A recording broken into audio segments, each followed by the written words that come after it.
Hello students. So we are discussing about last topic of the chapter, that is the apomixis and polymerase. Already I have taken live class of apomixis and I have sent you video of apomixis. Now today I will discuss about polyembryony, the second topic. So polyembryony, it is also a special mode of reproduction in flowering plants in which embryo and seed is formed. तो सबसे पहले बेटा हम लोग पॉलीएम्ब्रायनी को define करेंगे. What is meaning of polyembryony? तो poly word का मतलब होता है many, more than one, several, और एम्ब्रियोनिक मीन्स होता है एम्ब्रियो. तो इसको डिफाइन किया जाता है occurrence of more than one embryo in a ovule. Occurrence of more than one embryo in a ovule is known as polyembryony, and the number may be 4, 10, 15, 20 or many more. So this phenomena is known as polyembryony. और polyembryony का specially इसके examples जो हैं, example ये हैं grass family के member, grasses में polyembryony देखने को मिलता है. मैंगो के कुछ variety of some mango and citrus family जिसमें आपके लेमन और ऑरेंजेस आते हैं. तो ये तीन ग्रुप के जो मेंबर्स हैं इनमें आपको एपोमिक्सिस भी देखने को मिलता है और पॉलीएम्ब्रायनी भी देखने को मिलता है. तो पॉलीएम्ब्रायनी क्या हो गया? The occurrence of more than one embryo, and that number may be 5, 10, 12, 15 or many more.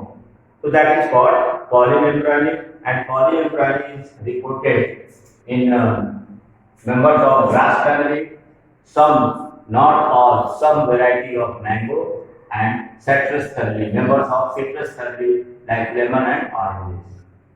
अब polyembryony जो होता है इसका वो दो तरह से होता है. एक सिंपल पॉलीएम्ब्रायनी होता है और एक एडवेंटिव पॉलीएम्ब्रायनी. तो दो तरह के पॉलीएम्ब्रायनी हैं, सिंपल पॉलीएम्ब्रायनी एंड एडवेंटिव पॉलीएम्ब्रायनी.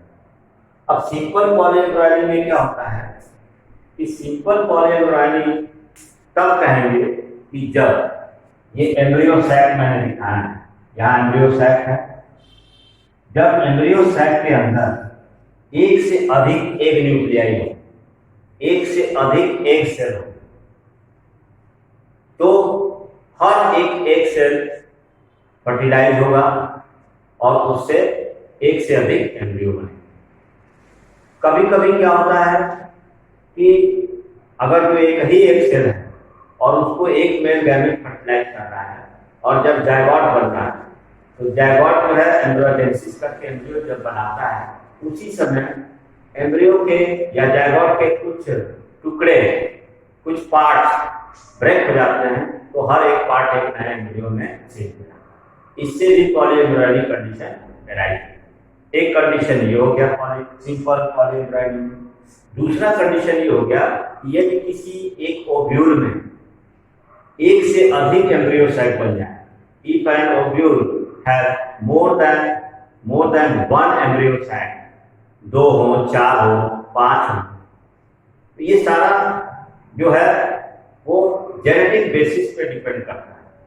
यानी ये टोटल फिनोमेना एपोमिक्सिस का भी और पॉलीएम्ब्रायनी का जो प्रोसेस है, फिनोमेना है, वो under the control of genes है और ये जीन्स इन प्लांट्स के क्रोमोसोम में लोकेटेड रहते हैं जो ये सारी एक्टिविटी कराते हैं. तो जो सिंपल पॉलीएम्ब्रायनी है वो दो तरह से होता है. या तो एम्ब्रियो सैक, ओव्यूल के अंदर जो फीमेल गैमेटोफाइट एम्ब्रियो सैक है उसमें एक से अधिक एग सेल हो या एग न्यूक्लियाई हो, या उस ओव्यूल के अंदर एक से अधिक एम्ब्रियो सैक है. तो हर एक एम्ब्रियो सैक जो है वो एक एम्ब्रियो को फॉर्म करेगा और इससे एक सीड में, एक पर्टिकुलर सिंगल सीड में एक से अधिक एम्ब्रियो हो सकता है. तो that is called as simple polyembryony. दूसरा है एडवेंटिव पॉलीएम्ब्रायनी. तो एडवेंटिव पॉलीएम्ब्रायनी जो है ये एडिशनल सेल्स है, adventitious cell means additional cells है, जो ओव्यूल के अंदर जो सेल्स हैं उनसे जब नए एम्ब्रियो का फॉर्मेशन हो, मोर देन वन एम्ब्रियो का फॉर्मेशन हो, तो उसको हम लोग एडवेंटिव पॉलीएम्ब्रियो कहते हैं। अब जैसे मान लो कि ओव्यूल के अंदर न्यूक्लियर सेल्स हैं, एंटीपोडल सेल्स हैं, सिनर्जिड्स हैं और इंटेगुमेंटल सेल्स हैं जो आउटर और इनर एम्ब्रियो। तो एडवेंटिव पॉलीएम्ब्रियो में क्या होता है, इसमें एक से अधिक एम्ब्रियो का फॉर्मेशन होता है अदर देन एक न्यूक्लियाई। एक न्यूक्लियाई को छोड़कर जब अदर एडिशनल सेल से एम्ब्रियो का फॉर्मेशन हो, ओव्यूल के अदर सेल से एम्ब्रियो का फॉर्मेशन हो, तो उसको एडवेंटिव पॉलीएम्ब्रियो कहते हैं। एक न्यूक्लियाई को छोड़ के, यहाँ ध्यान देने वाली बात है, एक न्यूक्लियाई को छोड़ के जो अदर सेल हैं जैसे एंटीपोडल सेल हो गए, सिनर्जिड्स हो गए, न्यूक्लियर सेल्स हो गए या इंटेगुमेंटल सेल हो गए, तो इनसे हम मान लो एक न्यूक्लियाई को हमने छोड़ दिया, ये जो न्यूक्लियर सेल्स हैं ये इस एम्ब्रियो सैक के अंदर प्रोट्रूड हो जाते हैं, घुल जाते हैं और एक एम्ब्रियो में कर। इसी तरह ये इंटेगुमेंटल सेल हैं, ये भी एंट्री कर लेते हैं ओव्यूल के अंदर, एम्ब्रियो सैक के अंदर, और इनसे एक नए एम्ब्रियो का फॉर्मेशन होता है।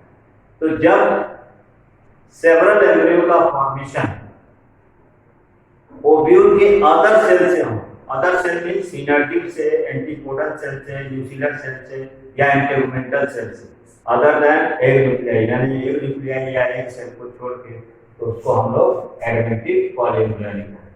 और पॉलीएम्ब्रियो में अभी एग्जांपल दिया कि कुछ member of grass family, some members of mango and some members of citrus, ये सब पॉलीएम्ब्रियो। अगर आप नींबू को काटिए और नींबू को काट के उसमें सीड्स निकालिए और उस सीड्स को स्क्वीज करेंगे तो आपको एक से अधिक उसमें एम्ब्रियो मिलेगा। ये माइक्रोस्कोपिक स्टडी है। इसी तरह ऑरेंजेस को अगर जो आप कट करते हैं और एक एक ऑरेंज के टुकड़े को खोलेंगे तो जो उसमें सीड होगा उसको स्क्वीज किया जाएगा, तो उसमें एक से अधिक एम्ब्रियो का प्रेजेंस होगा, और इसी कंडीशन को हम लोग पॉलीएम्ब्रियो कहते हैं। एक और पॉलीएम्ब्रियो में या एपोमिक्सिस में मैंने बताया कि ये सब क्या है, जो इंडिविजुअल इससे बनेंगे, जो सीड इससे बनेंगे और सीड से जो एम्ब्रियो बनेगा और जो नया प्लांट बनेगा, they will be identical to their parents, they are clones, क्योंकि ये जेनेटिकली आइडेंटिकल। तो बेटा that's all about this topic polyembryo. Your chapter is over now. If you have any doubt you can consult me, you can ask your doubts on your classroom. Thank you.